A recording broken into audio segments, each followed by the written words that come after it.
All students, today we are going to discuss here the format for preparation of final accounts of partnership. Okay. In last lecture we discussed here the theoretical part of partnership firm and the background of final accounts. So we all know that final accounts include five financial statements. Five financial statement is that financial statement provides us a meaningful information of business. So every business organization can prepare their final accounts. But to partnership firm, whether it is partnership firm, whether it is company, or whether it is sole proprietor. Okay. So final account is very important. We have discussed in previous lecture. In our today's lecture, we are going to discuss here the format for preparation of final account. So in partnership firm, we are going to prepare only two statements. That is first income statement,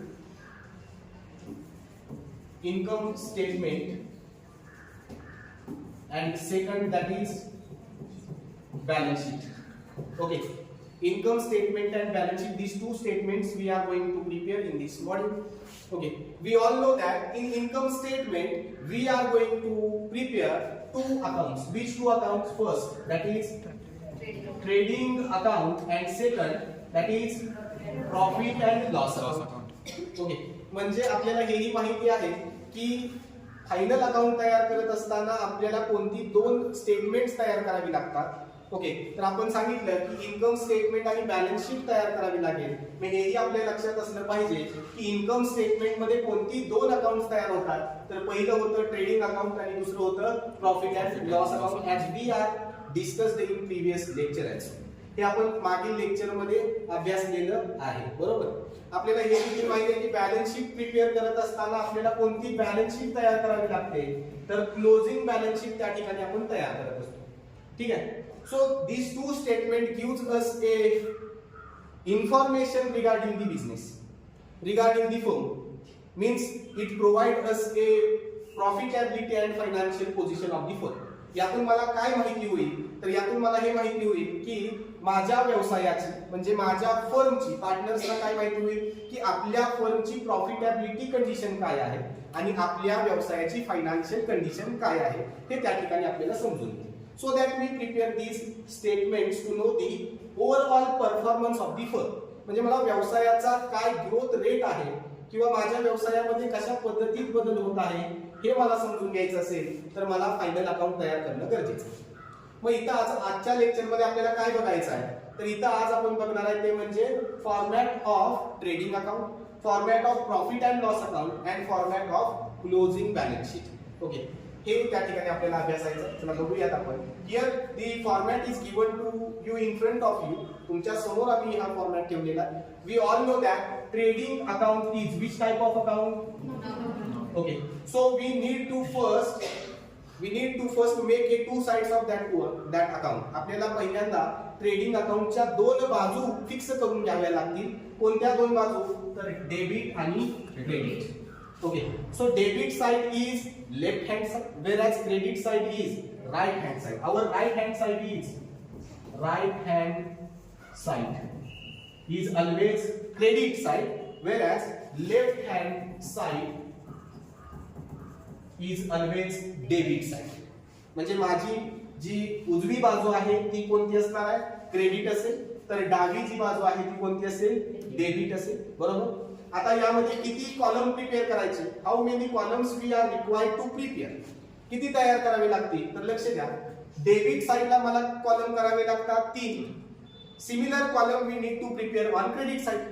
जेवढे column तुम्ही debit साइडला तयार केलेले आहेत तेवढेच column तुम्ही कुठे तयार करणार आहात, क्रेडिट साइडला. मग कशासाठी, तर बघा, for recording the information we prepare which column, particulars column.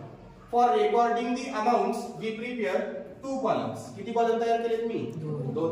एक आहे तो इनर अमाउंट, म्हणजे ज्याच्यावरती ऍडजस्टमेंट असेल ती सॉल्व्ह करण्यासाठी माझा एक इनरचा कॉलम असेल. ऍडजस्टमेंट सॉल्व्ह झाल्यानंतर फायनल अमाउंट मला द्यायला, रेकॉर्ड करायला एक कॉलम असेल. याला म्हटलं जातं फायनल अमाउंट कॉलम किंवा outer column. Okay, so here AMT, what is mean by AMT?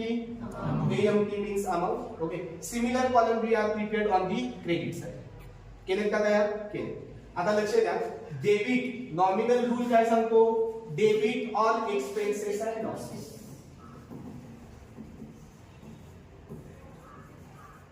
आता ट्रेडिंग अकाउंटच्या डेबिटला माझे कोणते खर्च जातात? Which expenses? Direct expenses. म्हणजे ट्रेडिंग अकाउंटच्या डेबिटला आपल्याला रेकॉर्ड करावे लागतील कोणते खर्च?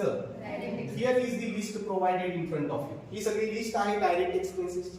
तर क्रेडिटला आपल्याला काय रेकॉर्ड करावे लागतात? Direct incomes and gains. काय काय रेकॉर्ड करावं लागतं? डायरेक्ट इन्कम आणि गेन्स. तर मी तुम्हाला लास्ट लेक्चर मध्ये सांगितलं की डायरेक्ट एक्सपेन्सेस म्हणजे काय आणि डायरेक्ट इन्कम म्हणजे काय. We already discuss the meaning of direct expenses and direct income.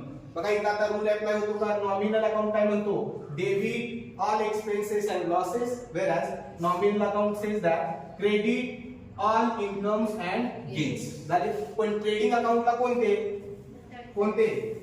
फक्त डायरेक्ट. झालं. इथं लिस्ट दिलेली आहे ऑलरेडी, आपण ती एक्सप्लेन ही केलेली आहे. ठीक आहे. आता राहिला प्रश्न हा. ठीक आहे. कोणता? तर the unrecorded transaction. It is called as an unrecorded transaction. म्हणजे काय? तर तुमच्या व्यवसायामधून माल चोरीला गेला, माल काय केला? पार्टनर्सने स्वतःच्या वैयक्तिक कामासाठी वापरला, किंवा माल काय झाला? गुड्स म्हणजे goods distributed as a free sample, माल फुकट वाटला. ओके. पण त्याचं रेकॉर्डिंग कुठे केलेलं नाही. मग असे ट्रान्झॅक्शन्स मला रेकॉर्ड करावे लागले तर ते कुठे रेकॉर्ड करणार? एक इफेक्ट जाणार कुठं? ट्रेडिंगच्या क्रेडिटला. तर दुसरा इफेक्ट कुठे जाणार? कुठे जाईल? एक प्रॉफिट अँड लॉस, किंवा कुठे जाईल? कुठे जाईल? बॅलन्स शीटला जाईल. कुठे जाणार आहे? बॅलन्स शीटला जाईल. लक्षात आलं? समजलं? So that the information is given. पुढचं स्टेटमेंट आपलं यात आहे. आता यात आपल्याला काय मिळतं? ग्रॉस प्रॉफिट मिळतो. काय मिळतो या अकाउंट मध्ये? बघा इथे हे अकाउंट आपण तयार करतो कशासाठी? To find out gross profit और gross loss. At a time we can find a two information. आपल्याला एका वेळी एकच माहिती मिळेल. काय मिळेल एका वेळी? एक तर ग्रॉस प्रॉफिट, किंवा म्हणतोय और मला काय मिळेल? Gross loss. ग्रॉस लॉस कधी? जेव्हा माझी खर्चाची बाजू मोठी असेल. Expenses is more than income. जेव्हा खर्च जास्त असतात तेव्हा फरक मला क्रेडिटला मिळतो. तो फरक म्हणजे माझा काय असणार आहे? लॉस असेल. वाईस वर्सा. वाईस वर्सा म्हणजे एक्झॅक्टली अपोजिट. जेव्हा माझे इन्कम जास्त असतात, फरक मला ट्रेडिंगच्या डेबिटला मिळतो, तेव्हा तो माझा काय असतो? Gross profit. काय असणार आहे? Gross profit. हे त्यामध्ये आहे. So that we prepare a trading account to find out gross profit और gross loss. That gross profit or gross loss we are brought down to the next account that is called profit and loss account. म्हणजे हा मिळालेला gross profit आहे तो माझा पुढच्या account मध्ये काय होतो? ब्रॉट डाऊन होतो ना. इथं सीडी आहे, कॅरी डाऊन आहे, म्हणजे नेक्स्ट अकाउंट मध्ये तो काय होईल? Brought down. जर ग्रॉस प्रॉफिट असेल, प्रॉफिट म्हटलंय ना, प्रॉफिट म्हणजे हा काय भाग मला सांगा? क्रेडिट साइडला गेला पाहिजे ना. कुठे जाणार आहे हा? प्रॉफिट अँड लॉस आहे, सॉरी ग्रॉस प्रॉफिट आहे, हा जाणार प्रॉफिट अँड लॉस अकाउंटच्या क्रेडिटला. लॉस असेल तर कुठे जाणार? प्रॉफिट अँड लॉसच्या डेबिटला. कारण आपल्याला माहिती आहे हे जे ट्रेडिंग अकाउंट आणि प्रॉफिट अँड लॉस अकाउंट आहे हे दोन्ही कोणते टाइप्सचे अकाउंट आहेत? Nominal types. कोणत्या टाइपचे? नॉमिनल. चला पुढे कळलं what it all clear. Here some important information is given to you, that is regarding the wages and salary and wages. As we have discussed in previous lecture, if the word wages given first, पहिल्यांदा तुम्हाला information मध्ये wedges दिला असेल, काय दिला असेल? Wedges and salary म्हटलं तर तो जातो डायरेक्ट. बघा वेजेस अँड सॅलरीज हा कुठं जाणार आहे? म्हणजे कोणता खर्च ट्रीट करतो? वाईस वर्सा. सॅलरीज अँड वेजेस दिलं तर सॅलरीज अँड वेजेस. म्हणजे पहिला वर्ड सॅलरी असेल तर तो जातो कुठं? Profit and loss. पहिला वर्ड वेजेस असेल तर तो जातो कुठं? ट्रेडिंग अकाउंटच्या डेबिट. समजतं? हीच इन्फॉर्मेशन इथं दिलेली आहे. You must to read it. Next that is format of profit and loss account. Here also we all know that. बघा आता प्रो फॉर्मा म्हटले म्हणजे फॉर्मॅट. हे देखील माझं कोणतं अकाउंट आहे मी तुम्हाला सांगितलं. हे देखील कोणतं आहे? Which type of account? हे कोणतं आहे? नॉमिनल अकाउंट आहे. कोणता आहे? Nominal. Similar format we are apply for profit and loss account as we are studied in format 1. जे आपण ट्रेडिंग अकाउंट मध्ये फॉर्मॅट पाहिला तोच फॉर्मॅट इथे ऍप्लिकेबल होईल. बघा, डेबिट क्रेडिट दोन बाजू केल्या का? Okay, two sides we make first. दोन बाजू केल्या का? केल्या का डेबिट क्रेडिट? आलं लक्षात? आता डेबिटला सिमिलर कॉलम 3 केले का? बघा, particular rupees means amount in rupees. क्रेडिटला particular amount in rupees. So similar format we are apply for preparation of profit and loss account. Now here in profit and loss account on debit side we record all indirect expenses and losses. Okay, काय record करणार आहे मी? Profit and लॉसच्या डेबिटला सगळे indirect expenses आणि losses record होतील. तर क्रेडिटला काय record होईल? Indirect incomes and indirect gains. मग इनडायरेक्ट म्हणजे काय हे मी तुम्हाला सांगितलं. The income which is earned from any other activity of business. म्हणजे व्यवसायाची दुसरी कोणती तरी ऍक्टिव्हिटी किंवा आणखी कोणत्या तरी अदर वेनं आलेला फर्मला इन्कम म्हणजे कोणता? इनडायरेक्ट. तर इनडायरेक्ट एक्सपेन्सेस म्हणजे काय? The expenses which are incurred for selling the goods and services. म्हणजे वस्तू आणि सेवा विकण्यासाठी जे काही तुमचे खर्च झालेले आहेत त्या खर्चांना आपण काय म्हणत असतो? Indirect expenses. ठीक आहे, म्हणजे तुमची सेल्स वाढवण्यासाठी तुम्ही केलेले खर्च म्हणजे ते व्यवसायाशी related. Which expenses we are taken into consideration? The expenses which is relating with the business. व्यवसायाशी संबंधित आहे, मग ते कोणते असणार आहे? इनडायरेक्ट असणार आहे. ठीक आहे, मग यामध्ये लिस्ट दिलेली आहे. दिले का list? List of indirect expenses is also given and list of indirect income is also given. दिले का? बघा, ग्रॉस प्रॉफिट असेल तर पहिल्यांदा मी कुठं पाठवणार? तो प्रॉफिट अँड लॉसच्या क्रेडिटला. कारण हे कोणतं अकाउंट आहे? Which type of account is? Nominal account. हे कुठलं अकाउंट आहे? पाठवलं का? नॉमिनल अकाउंट काय सांगतो? क्रेडिटला काय लिहा? हे काय आहे रे? गेला ना, प्रॉफिट आहे ना, बरोबर. म्हणजे गेला क्रेडिटला. लॉस असेल तर कुठे गेला पाहिजे? Gross loss. कुठे गेला पाहिजे? प्रॉफिट अँड लॉसच्या डेबिट साठी. ठीक आहे का? इथं म्हणतोय काय मी? All debit all indirect expenses and losses. आला का लॉस? रेकॉर्ड झाला का? We record losses on debit side, we record gains and incomes on credit side. आता इथं आपण लिस्ट त्या ठिकाणी दिलेली आहे. Okay, which expenses are indirect. So list is given to you must to read. Here the income direct indirect income is given. Okay, indirect income म्हणजे example सांगायचं आहे. For example, indirect income includes a rent received. काय आहे? Rent received, dividend received, interest received. All these are the indirect income. म्हणजे फर्मची कोणतीही business activity न करता मिळालेली आहे. मग फर्मचे पैसे इन्व्हेस्ट केले असतील, पैसे इन्व्हेस्ट केले दुसऱ्या कंपनीत, तिथून डिव्हिडंड मिळाला, म्हणजे हा इनडायरेक्ट इन्कम आहे की नाही? आहे ना. ओके, व्हॉट इट समजते? फर्मची एखादी प्रॉपर्टी तुम्ही रेंट वरती दिली असेल आणि त्यातून मिळालेला रेंट म्हणजे कोणता आहे? हा indirect income. So indirect income is also called a income earned from other sources. Income earned from other sources other than core activity. म्हणजे व्यवसायाची जी प्रमुख ऍक्टिव्हिटी आहे ती सोडून इतर मार्गाने मिळवलेला इन्कम म्हणजे इनडायरेक्ट इन्कम. आता या statement, why we prepare this statement? This statement gives us a net profit or net loss. काय दाखवते हे मला?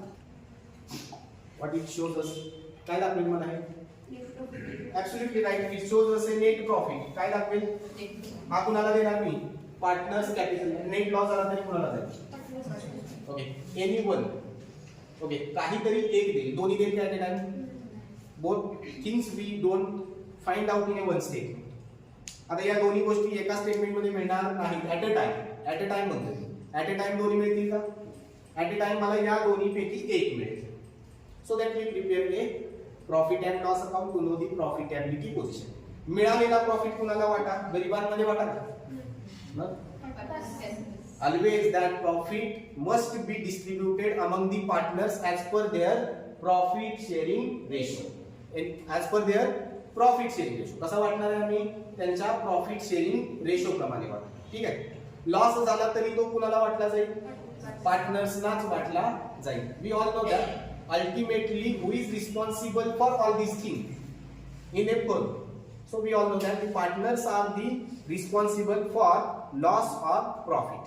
ठीक आहे, तेच जबाबदार आहे, त्यांनाच ते वाटून घ्यावं लागणार आहे. Next step that is balance sheet. We all know that. Now here balance sheet. So we all know that balance sheet, closing balance sheet, we are prepared as on that date. So as on that date is very important. So balance sheet we are prepared for a particular day. Okay, एका दिवसाची किंवा त्या दिवसाची ती financial position आपल्याला दाखवत असते. समजते इथपर्यंत?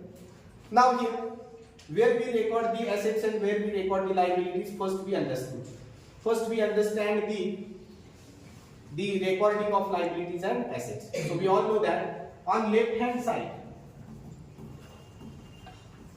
we record what? We record assets, and on the right hand side, sir, कसं काय चुकवलंय? लेफ्ट हँड साइड म्हणतात ही लेफ्ट हँड साइड आहे का? मग काय डबा जास्त करणार? ही कोणती साइड आहे? Right hand side. आपण काय रेकॉर्ड करणार आहे? Where as left hand side what we record? मी तुम्ही सांगितलं पाहिजे सर इथं असं आहे. लेफ्ट हँड साइड काय रेकॉर्ड करणार? Liabilities. Right, what we record? On left hand side we record liabilities, whereas on right hand side we record assets. Okay, so we already discussed here the part of liabilities and part of assets. Which assets we record? So we know the sequence for recording the assets. Okay, so sequence first, that is we need to record first which assets? After that which asset? And last, that is fictitious assets. Got it? So these three parts we are memorize always for recording the assets of the firm. पहिल्यांदा मी record काय करणार आहे? Fixed asset, नंतर fictitious. Similarly on liability side we record काय record करणार? आपण काय record करणार? पहिल्यांदा पार्ट 1 पार्टनर्स कॅपिटल काय रेकॉर्ड करेल? After that record outsiders liabilities. Okay, and afterward we record internal liabilities. काय record करणार? So that three parts are the important for recording assets and liabilities. Also here the list of assets are provided to you and list of liabilities and reserves are provided to you. Okay, but you must memorize these three steps, three parts of liabilities and three parts of assets. हे तीन part लक्षात ठेवा. याला म्हणतात balance sheet. Now we discuss next, that is adjustment. आता इथे लक्ष काय सांगितलेलं आहे? ऍडजस्टमेंट्स म्हणजे काय? तर इन्फॉर्मेशन जी आपल्याला ट्रायल बॅलन्सच्या बाहेर विचारली त्याला आपण काय म्हणत असतो? ऍडजस्टमेंट. लक्षात येते? मग what is given to us in example? Example मध्ये आपल्याला काय दिलं जाईल? In example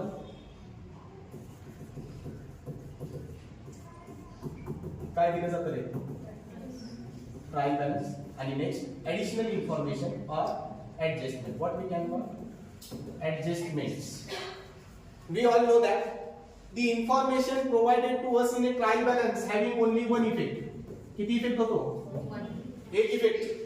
Whereas the information provided outside the trial balance having always two effects. किती इफेक्ट होतील? And that effects we are going to study here. तेच effect आपल्याला इथे अभ्यासायचे आहे. Okay, what it? So next here we read first, that is closing stock. That closing stock is always given to us outside the trial balance. So त्याचे effect कुठं? First effect here we read as per the given sequence. So that closing stock, first we record on the asset side of closing balance sheet, and second effect we given on which side? Trading account credit side. Got it? Okay, we all know that the effect of closing stock. After that, outstanding expenses. That outstanding expenses relating to current year. So we discuss about the current year's outstanding expenses. मग current इयरचे outstanding expenses असतील तर मला काय करावं लागेल? जो outstanding खर्च आहे त्या खर्चामध्ये काय करावं लागेल, ऍड करावं लागेल. So that add in respective expenses and second effect given on liability side of closing balance sheet. बघा दिले इथं, add in particular expenses and second effect on the liability side of balance sheet. Balance शीटची liability side बघा. त्याच्यानंतर सांगितले prepaid expenses. We all know that prepaid expenses means, that means expenses paid in advance are called prepaid expenses. So that prepaid expenses effect, okay, so first effect deducted from particular expenses. Karan if year starts on 1st April 2025 and ends on 31st March 2026, but you paid expenses up to 30th June means 2026. So expenses must be paid up to 31st March 2026. But you paid expenses up to 30th June 2026. म्हणजे वर्ष माझं एवढंच आहे. वर्ष संपते 31 मार्च आपण खर्च paid केला कधीपर्यंत, 30/6 पर्यंत. म्हणजे ऍडव्हान्स किती महिने पेड केला तुम्ही, 3 मंथ केलाय ना, 3 मंथ्स. मग हा ऍडव्हान्स तुमचा खर्च ट्रीट होईल, एक्सपेन्सेस ट्रीट होईल का तुमची ऍसेट ट्रीट होईल? काय ट्रीट झाली पाहिजे या पुढच्या 3 महिन्यासाठी? That expenses is treated as asset. खर्च ट्रीट होणार. मग आपण काय करायला पाहिजे, या खर्चामधून हे प्रीपेड काय करावे लागतील, लेस करावे लागतील. लक्षात आलं काय लेस करतो? Why we deduct the prepaid expenses? It means that advance expenses are paid.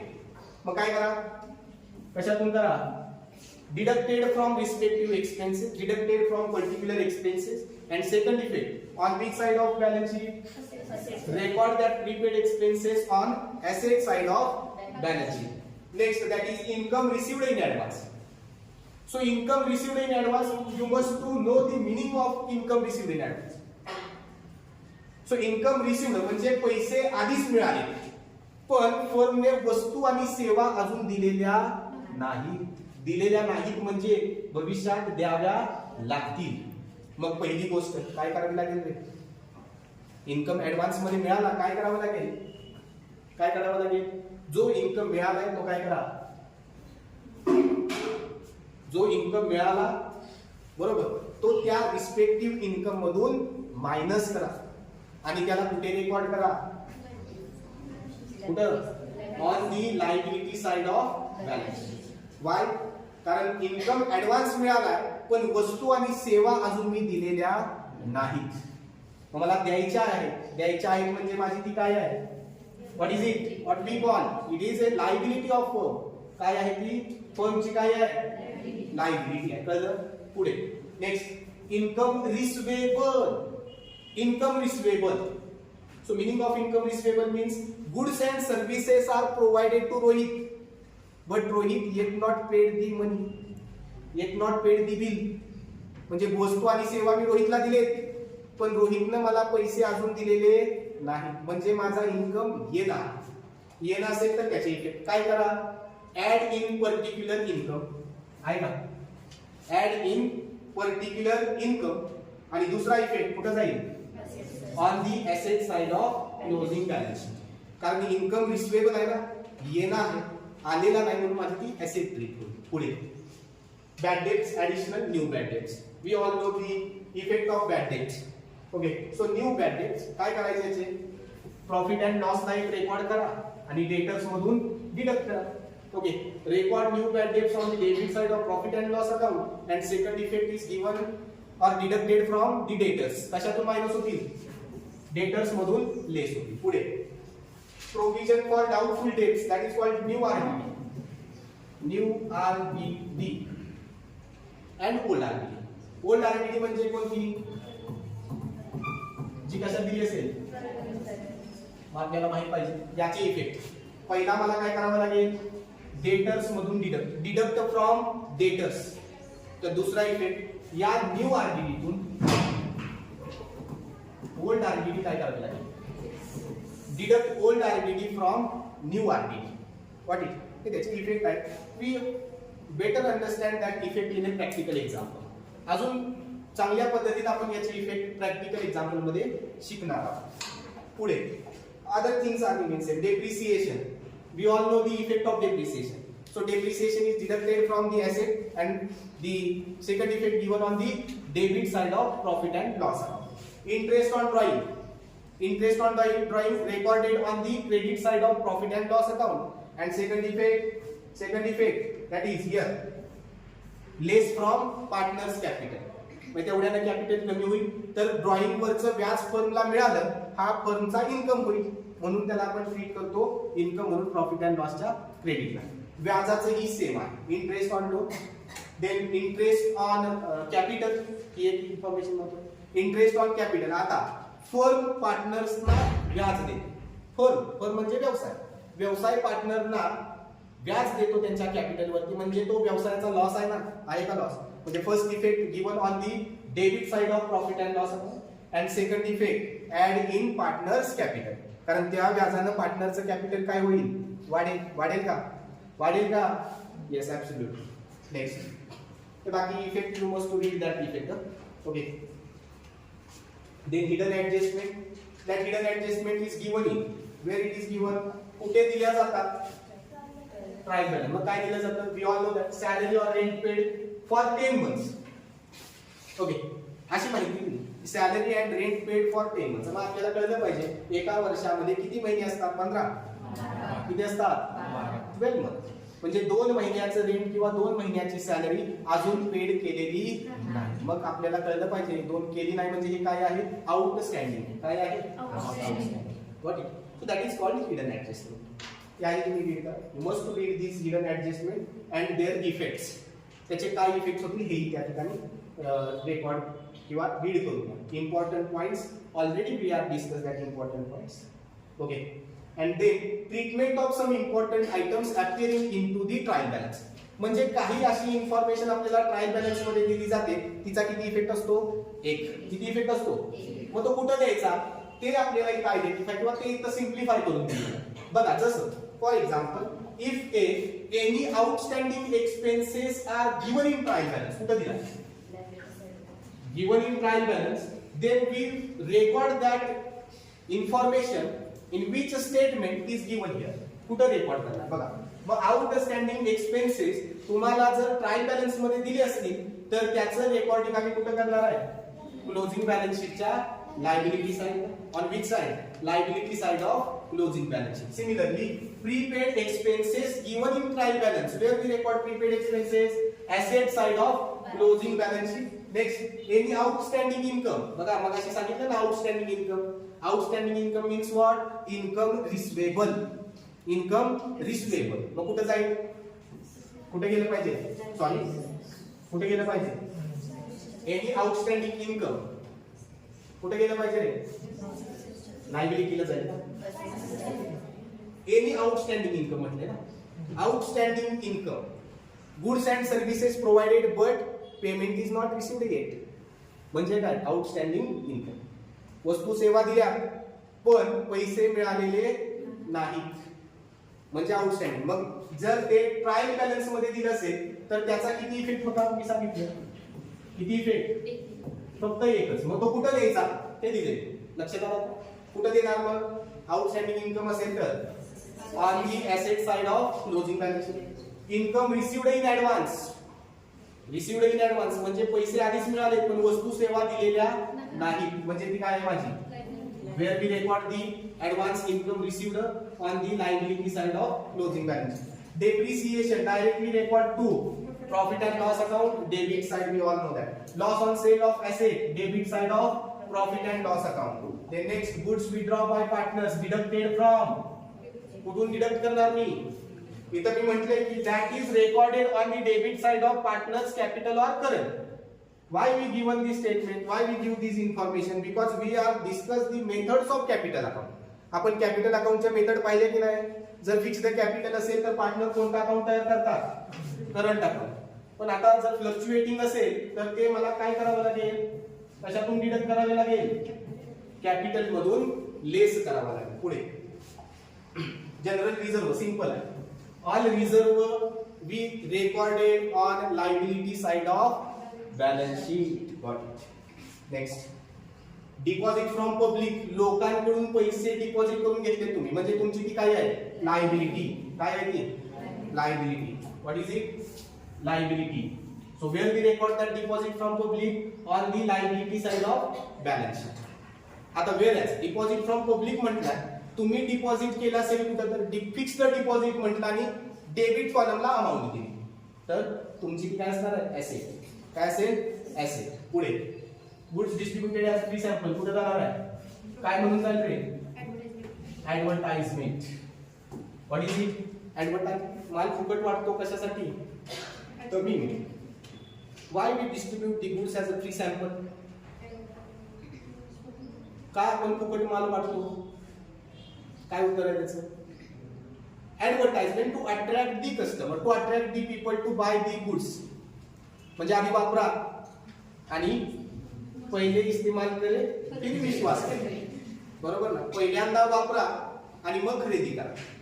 So you make an advertisement by distributing the goods as a free sample. So we record that free goods you are distributed. It means that much of loss are incurred. तेवढा खर्च झाला तेवढा loss झाला कुठे गेला पाहिजे profit and loss अकाउंटच्या debit side. पुढे suspense account is given. If suspense account is given in trial balance. मग सस्पेन्स अकाउंट दिला असेल तर मला बघावं लागेल सस्पेन्स अकाउंटला कुठल्या बाजूला घेतले डेबिटला की क्रेडिटला. जर डेबिटला असेल तर ती जाते कुठं एसेटला आणि क्रेडिटला फरक असेल सस्पेन्सचा तर कुठं जाईल कारण आपल्याला माहिती आहे डेबिट बॅलन्स हा कुणाचा असतो डेबिट बॅलन्स कशाचा असतो assets having debit balance whereas liabilities having which balance credit balance. So if suspense account is given to us in a trial balance, first to find out where the difference of balance were recorded. If recorded on debit side, then that balance we are recorded on the asset side of closing balance sheet. कुठे record करणार आहे closing balance शीटच्या asset side. जर credit balance दिला असेल तर कुठे जाईल लायबिलिटी साइडला. कुठे जाईल लायबिलिटी साइडला. Okay got it. Then next bank for collection of bills. Bank for collection of bills what means मला सांगा तुमच्या बँकेत बिलाचे पैसे जमा झाल्यावर तुमचा बँक बॅलन्स वाढेल का कमी होईल वाढेल. बँकेत पैसे जमा होत आहेत म्हणजे तुमची ऍसेट वाढते ना बँक बॅलन्स वाढतोय ना. मग तुमची काय आहे कुठे रेकॉर्ड करणार गॉट इट. समजलं सर्वांना. Next here some steps are given for solving the example. काही स्टेप्स आपल्याला इथे दिलेले आहेत. त्यातली पहिली स्टेप आपली असेल first step. That 7-8 steps we are concise and we make again new 4 steps for solving the example. 4 steps आपल्या इथे लक्षात ठेवाव्या लागतील आपल्याला. ती म्हणजे कोणती पहिलं मला काय करायचं आहे रीड एक्झाम्पल केअरफुली. सगळ्यात आधी विद्यार्थ्यांनी एक्झाम्पल पूर्ण वाचून समजून घ्यायचं. काय करायचं read and understand the example given to us की काय दिलेला. After that second step here step 2. After reading the example we identify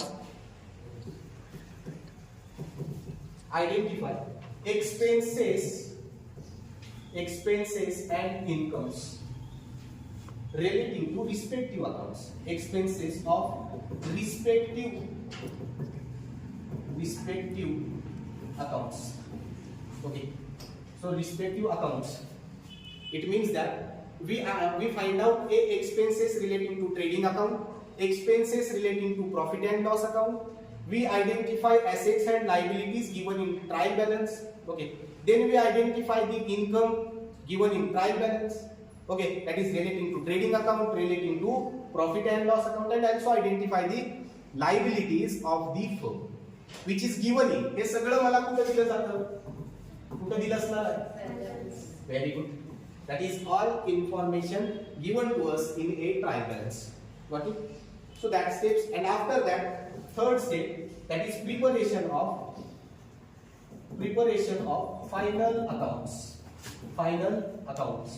So final account मध्ये काय तयार करतो आपण फायनल अकाउंट मध्ये trading account, profit and loss account आणि balance sheet. that two statements we are prepared in a solution. What समजले इथपर्यंत सर्वांना. ओके थांबूया. नेक्स्ट लेक्चर मध्ये we are solve a practical example. So example number second, must to write down this example in your notebook. We solve this example in our next lecture. Okay. Thank you very much.